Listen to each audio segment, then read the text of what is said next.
Hello বন্ধুরা, তোমরা সবাই কেমন আছো? নিশ্চয়ই খুব ভালো আছো। আজ একটা রেসিপি বানাবো। এবার তোমরা ঝিঙে আলু পোস্ত তো অনেক খেয়েছো, আজকে এক ধরনের রেসিপি হবে, সেটা মা বলবে। দাঁড়াও, যে কী রান্নাটা হবে রেসিপিটার নাম বলো মা।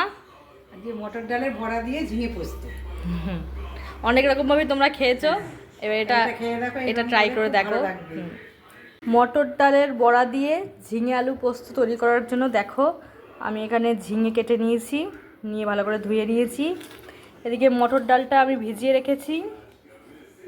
আর এখানে আমি একটা পেস্ট তৈরি করে নিয়েছি, সেটা হচ্ছে সাদা সর্ষে, পোস্ত, কাঁচা লঙ্কা আর ওই 5-6টা মতো কাজু, ওটা পুরোটা আমি পেস্ট করে নিয়েছি। এটা যে মটর ডালটা ভিজিয়ে রেখেছি এটাকে আমি মিক্সিতে বেটে নেব। এটা দেখো আমি বেটে নিয়েছি, বেশি জল দেবে না মটর ডালে।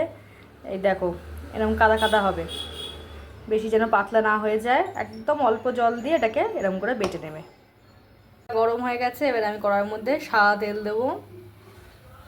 মটর ডালটার মধ্যে একটু হালকা লবণ দিয়ে দেবে, দিয়ে মটর ডালটাকে মেখে নেবে। গরম হলে মটর ডালটাকে একদম হালকা করে ভেজে নেবো, একদম কাঁচা কাঁচা, যাতে লাল লাল না হয়ে যায়। তোমাদেরকে দেখাচ্ছি আমি কেমন করে ভাজাটা হবে। একদম হালকা ভেজে নেবে। দেখো আমি সব মটর ডালগুলো বড়ার আকৃতি করে দিয়ে দিয়েছি, একদম কাঁচা কাঁচা ভাজবে। এই দেখো ভাজাটা ঠিক এরকম হবে।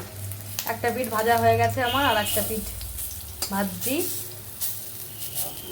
দেখো বন্ধুরা, এরকম একদম কাঁচা কাঁচা এরকম ভাজবে। এই দেখো একদম, এই দেখো গ্যাদ গ্যাদ করছে, এরকম ভাজবে। একদম বেশি লাল কড়া করে ভাজবে না, বারবার বলছি, এরকম করে ভাজবে। ডালটা ছিল সেটাও আমি বড়ার আকৃতি করে দিয়ে দিলাম, ওটাও আমি সেম এরমভাবেই ভেজে নেব।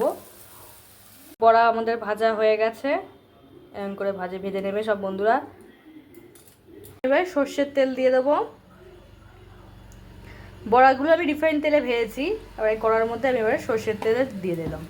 মধ্যে আমি একটা শুকনো লঙ্কা, একটু 5 ফোড়ন, এটা দিয়ে আমি এবার এটাকে নেড়ে ছেড়ে নেব। ঝিঙেগুলো কেটে রেখেছিলাম ধুয়ে, সেগুলোকে আমি এবার দিয়ে দেবো। ঝিঙেগুলো আমি সব কটা দিয়ে দিলাম, দিয়ে এগুলোকে ভেজে নেব আমি। বেশি ভাজবো না, ঝিঙেগুলো বেশি ভাজবে না, অল্প অল্প ভাজবে, তোমাদের দেখাচ্ছি আমি। আমাদের লবণ অ্যাড করব। এই লবণ অ্যাড করে ঝিঙের যে জলটা বেরোবে এটা দিয়ে রান্নাটা হবে, এক্সট্রা কোনো জল তোমরা দেবে না। লবণটা দিয়ে আমি নাড়াচাড়া করে নিচ্ছি। সর্ষে, পোস্ত যে বাটিতে রেখেছিলাম, আমি যে পেস্টটা করে রেখেছিলাম লঙ্কা দিয়ে, এই পেস্টটা আমি পুরোটা দিয়ে দেবো এই ঝিঙের মধ্যে। দিয়ে এটাকে আমি নাড়াচাড়া করে নিলাম। এই বাটিটার মধ্যে যে পোস্তটা লেগেছিল ওটাই একটু জল দিয়ে ধুয়ে একটুখানি দিয়ে দিলাম। এইটুকুনি জলই অ্যাড করবে, এর বেশি কিন্তু জল তোমরা অ্যাড করবে না। মধ্যে আমি 1/2 টিস্পুন লঙ্কার গুঁড়ো দেবো, তোমরা না চাইলে দিতেও পারো, তা আমি অ্যাড করেছি। আর একটু হালকা কাশ্মীরি লঙ্কার গুঁড়ো দেবে কালারটা আসার জন্য। অল্প পরিমাণে হলুদ অ্যাড করব, হলুদের পরিমাণটা অল্পই দেবে। দিয়ে এটাকে আমি এবার নেড়ে চেড়ে নেব। ঝিঙেটা সব কিছু দিয়ে এবার এটা ফুটছে। এবার এর মধ্যে আমি একটুখানি চিনি অ্যাড করব।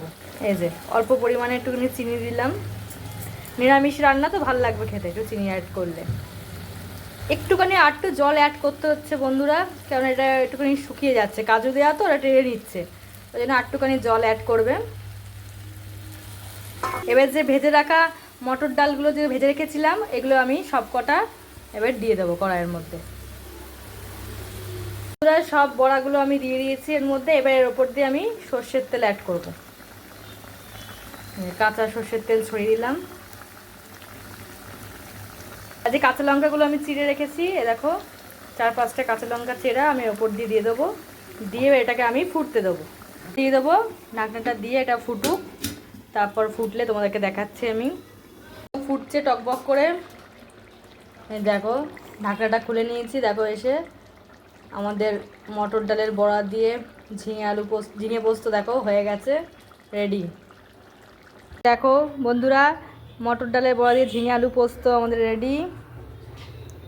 কালারটা দেখো খুব সুন্দর এসছে।